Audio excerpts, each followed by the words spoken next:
Implementing asset tracking software in a manufacturing environment.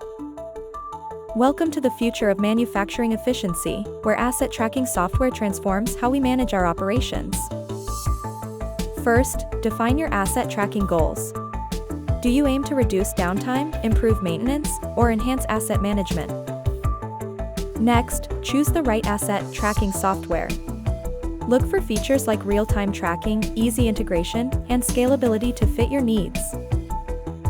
Then, prepare your team. Ensure everyone understands the benefits and how to use the new system through comprehensive training. Start small by implementing the software with a selected group of assets. This allows you to adjust and optimize as needed. Gradually expand the system across all operations, using feedback from the initial phase to streamline the process and training. Finally, regularly review the system's performance.